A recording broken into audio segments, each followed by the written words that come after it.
Apakah Anda pernah merasa kecewa ketika gagal mencapai impian Anda? Jika iya, Anda tidak sendirian. Saya pun pernah mengalaminya. Mencapai impian seringkali tidak mudah. Banyak hambatan, halangan, rintangan, tantangan, bahkan terkadang kita mengalami kerugian atau bahkan kita juga harus menghadapi yang namanya kegagalan. Tetapi setiap orang memiliki potensi untuk sukses. Dan dengan tekad dan kerja keras, impian Anda bisa terwujud. Kegagalan bukanlah akhir dari segalanya, tetapi merupakan bagian dari proses menuju kesuksesan.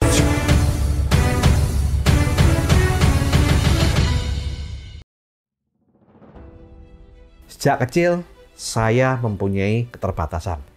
Saya bukan orang yang pandai bicara. Bahkan dulunya saya cenderung gagap. Hal ini membuat saya minder dan kurang percaya diri. Hal ini membuat saya tidak mudah bergaul dan tidak punya banyak teman saat saya kecil. Dan hal ini terbawa sampai saat saya dewasa.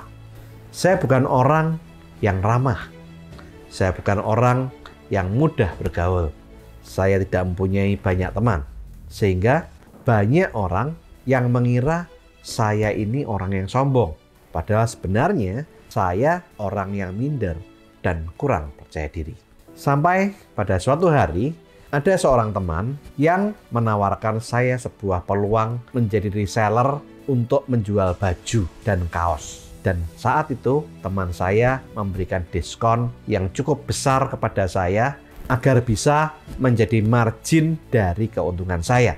Saat itu perasaan saya berkecamuk antara ingin mengambil peluang bisnis baju dan kaos tersebut dengan keterbatasan saya yang kurang lancar berbicara, minder, kurang percaya diri, dan tidak mempunyai banyak teman.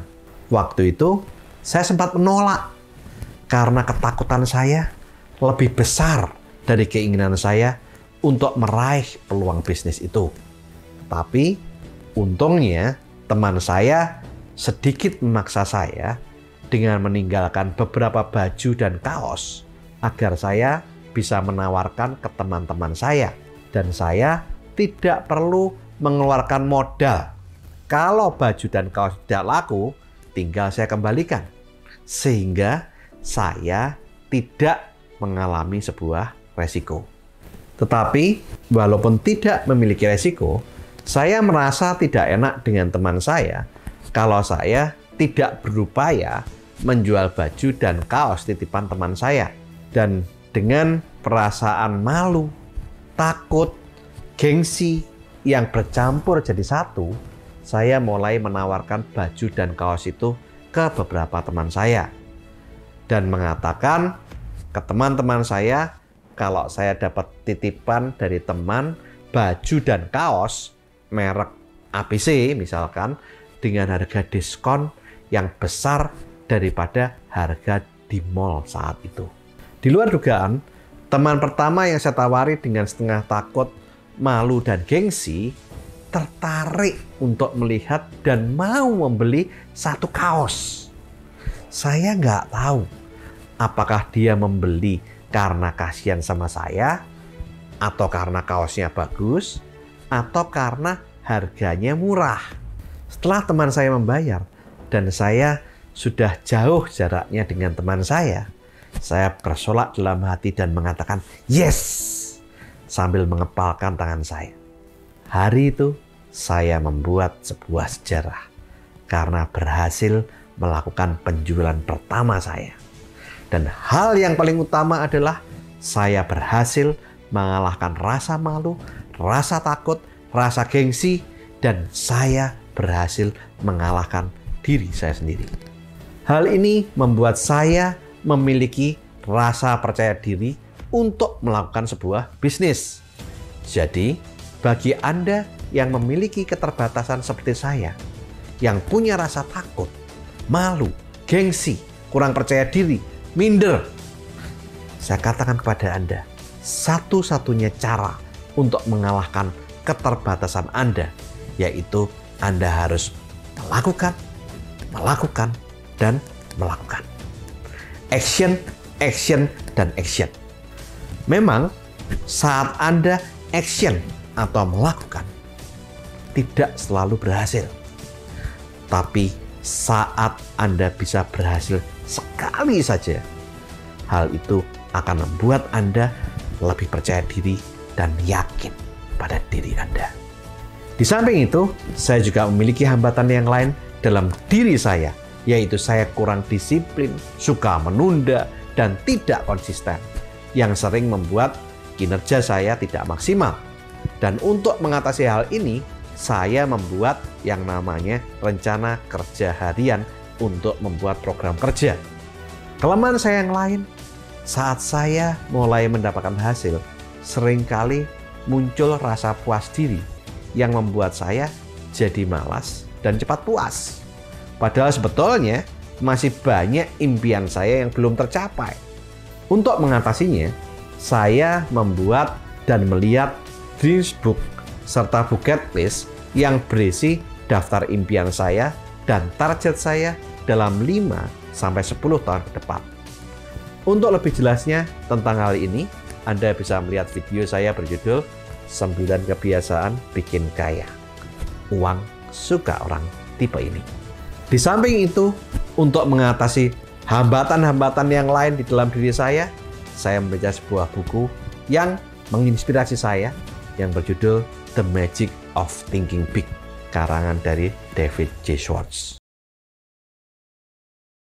Saat awal merintis bisnis, saya memutuskan untuk keluar dari pekerjaan yang saya telah bekerja selama 6 bulan sebagai technical consultant di perusahaan kimia dengan gaji UMR.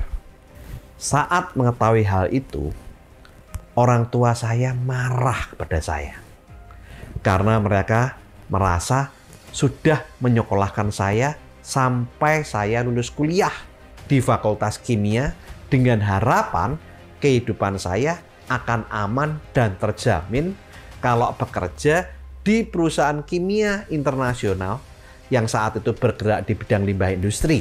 Mereka berharap saya akan sukses berkarir di perusahaan tersebut. Sehingga mereka sangat kaget saat saya keluar bekerja dan memutuskan untuk membangun sebuah bisnis sendiri di bidang consumer goods yang nggak ada kaitannya dengan kuliah saya. Mereka merasa bahwa bekal pendidikan yang mereka berikan hingga lulus sebagai sarjana teknik kimia itu menjadi sia-sia. Mereka juga merasa bingung kalau ada teman atau saudara yang bertanya kepada mereka, "Tony sekarang bekerja di mana?" Karena sebelumnya mereka dengan bangga selalu mengucapkan nama perusahaan internasional tempat saya bekerja. Sehingga kalau saya kemudian keluar dari perusahaan itu, mereka akan malu dan bingung untuk menjawab kepada teman-teman dan saudaranya. Hal lain yang membuat mereka marah, terutama adalah karena mereka merasa khawatir dengan masa depan saya jika bisnis saya tidak berhasil. Apalagi saya ini adalah merupakan anak pertama yang diharapkan bisa memberi contoh kepada adik-adik saya. Dalam kemarahan kedua orang tua saya, sempat terucap kata-kata seperti ini. "Ton, kamu kembali bekerja di perusahaan kimia, atau kamu tidak perlu pulang lagi ke rumah." Saat saya mendengar kata-kata itu, perasaan saya campur aduk. Antara saya marah, ego saya keluar, saya merasa bahwa masa depan saya itu ada di tangan saya sendiri. Saya merasa dihalangi. Tetapi di samping itu, saya juga merasa terpukul dengan kata-kata orang tua saya yang seolah-olah tidak menginginkan saya kembali pulang ke rumah kalau saya tidak bekerja di perusahaan kimia. Tapi saat itu saya juga tahu bahwa sebetulnya orang tua saya itu marah kepada saya karena sayang sama saya, bukan karena benci pada saya. Saya tahu bahwa mereka khawatir dengan masa depan saya. Saya bersyukur saat itu saya sudah membaca buku-buku pengembangan diri, termasuk tentang bagaimana untuk berjiwa besar, bagaimana cara berkomunikasi. Sehingga saya bisa mengontrol diri saya. Waktu itu saya tidak melawan orang tua saya. Yang saya lakukan adalah saya menangis dan saya bersimpuh di hadapan kedua orang tua saya. Saya meminta maaf kepada kedua orang tua saya atas keputusan saya keluar dari pekerjaan saya di bidang kimia. Dan saya menyebutkan alasan kenapa saya ingin membangun bisnis saya sendiri. Dan saya mengatakan bahwa saya yakin sekali bisnis itu bisa membuat saya sukses.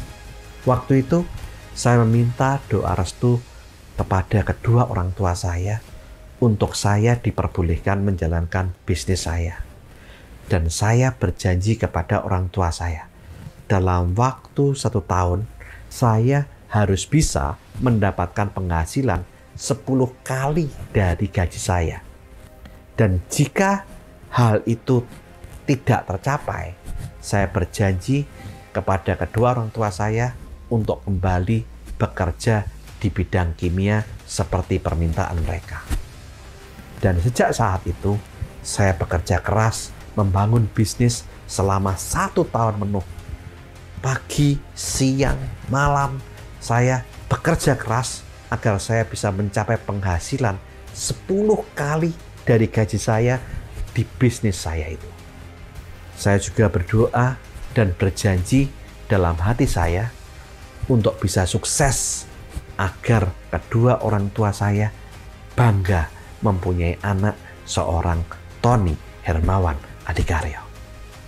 Karena kemurahan Tuhan, dalam waktu 1 tahun saya berhasil mendapatkan penghasilan 9,5 kali gaji saya. Dan saya bisa menunjukkan hasil yang saya peroleh. Hal itu membuat orang tua saya luluh dan merestui saya untuk melanjutkan bisnis saya. Memang saya tidak berhasil mencapai 10 kali gaji saya. Tetapi orang tua saya paham bahwa 9,5 kali gaji saya itu pun sudah sangat besar. Dan di salah satu kesempatan mereka mengatakan kepada saya bahwa mereka bangga punya anak Tony Hermawan Adikaryo. Saat saya mendengar hal itu, saya bahagia dan saya berjanji dalam hati untuk membuat mereka lebih bangga lagi di kemudian hari pada saya. Saya juga sempat mendapatkan halangan dari istri saya sebelum dan setelah saya menikah. Karena pada saat itu bisnis saya sedang bertumbuh pesat. Dan saya saat itu melakukan ekspansi bisnis di beberapa kota yang membuat saya sering meninggalkan istri dan anak saya. Tapi waktu itu saya meyakinkan istri saya bahwa saya pergi ekspansi bisnis untuk bisa meraih impian-impian saya dan memberikan yang terbaik buat anak dan istri saya. Saya mengatakan saya sedang berjuang untuk bisa meraih impian-impian kita bersama. Dan untuk meraih impian-impian itu harus ada harga yang harus saya bayar. Dan halangan yang lain yang juga berat pada saya, yaitu saat anak saya beranjak dewasa. Dan di suatu hari saat saya sedang di luar kota, saat saya sedang telepon untuk melepas rindu dengan istri dan anak saya berkata, "Pak, kapan Papa pulang? Kakak kangen sama Papa." Hal itu membuat saya menangis. Dan saya mengatakan, "Sabar ya nak, Papa juga kangen sama kakak, adik, dan mama. Tapi saat ini Papa harus kerja di luar kota untuk Papa bisa memberikan yang terbaik buat kamu, adik, dan mama. Kakak ingin apa dari luar kota yang Papa bisa belikan untuk kakak?" Halangan ini terasa sangat berat. Tapi saya tahu bahwa saya harus membayar harga dari impian dan visi saya. Untuk bisa meraih impian saya, visi saya, kesuksesan saya, dan memberikan yang terbaik buat orang-orang yang saya cintai. Untuk orang tua saya, untuk pasangan saya, untuk anak saya. Dan saya yakin bahwa hasil tidak akan mengkhianati proses. Penyebab ketiga orang gagal adalah rintangan, yaitu yang berasal dari orang-orang yang kita kenal ataupun yang tidak kita kenal, seperti penolakan, cemoohan, hinaan, pelecehan, dan bullying. Jika hal ini dilakukan oleh orang-orang yang tidak kita kenal, seringkali tidak terlalu menyakitkan, hanya menimbulkan rasa malu dan lebih mudah untuk dilupakan. Tetapi jika hal ini dilakukan oleh teman, saudara, tetangga, rekan kerja, atau sahabat bahkan, seringkali itu terasa sangat menyakitkan dan membuat kita seringkali terpukul jatuh dan sulit untuk bangkit. Dan hal ini seringkali membuat banyak orang menyerah. Saya pun pernah mengalami hal tersebut, seperti yang pernah saya bagikan di video yang berjudul 3 sumber tenaga untuk meraih kesuksesan. Satu hal yang perlu Anda pahami, saat kita dihina, saat kita dilecehkan, saat kita dijatuhkan, seringkali orang yang menghina dan melecehkan atau menjatuhkan kita lupa dengan kejadian tersebut. Sehingga saat Anda dihina, dilecehkan, atau dijatuhkan oleh seseorang, jangan pernah mengambil hati. Hal itu jangan diingat-ingat.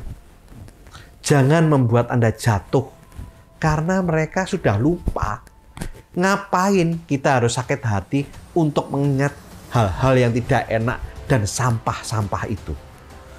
Jadi, jangan jadikan hinaan itu sebagai batu sandungan yang membuat Anda jatuh terpuruk dan tidak bisa bangkit.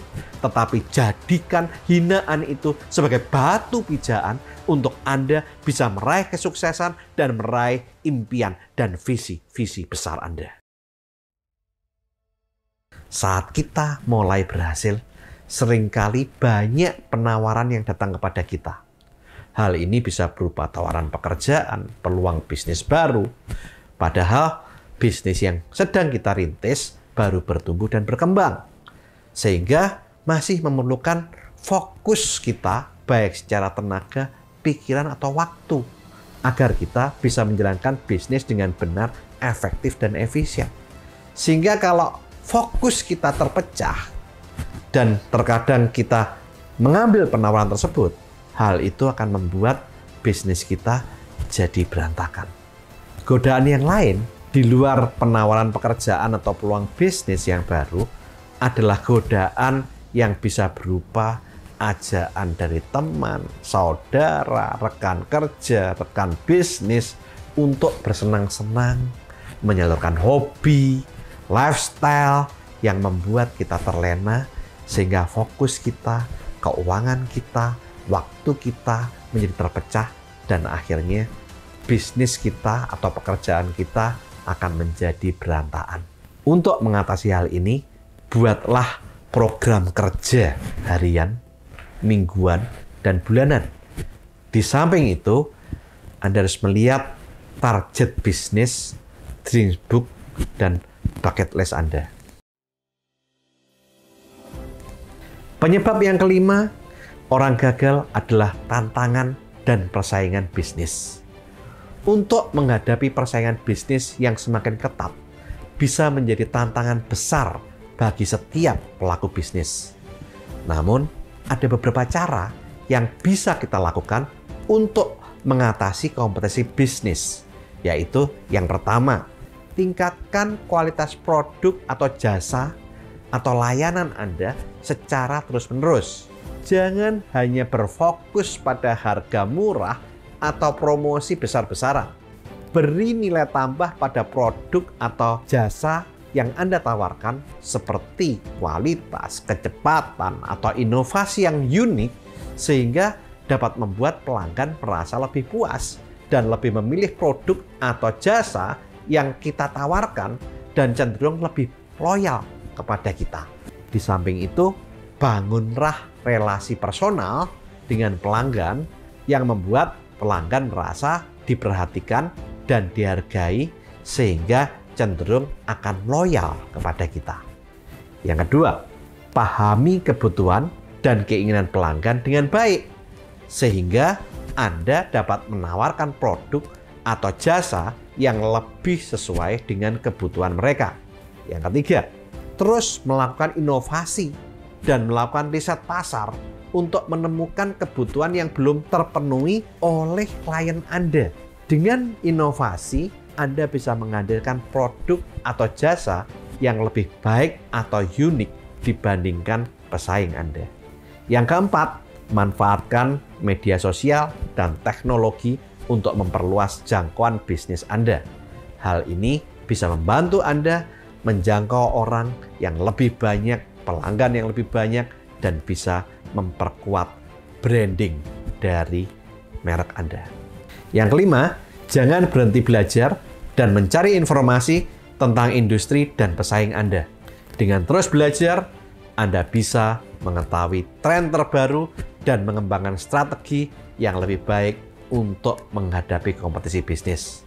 Dan yang terakhir, jangan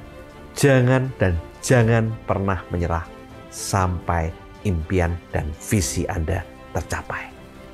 Lakukan terus saving, investing, protecting agar hidup Anda makin sip.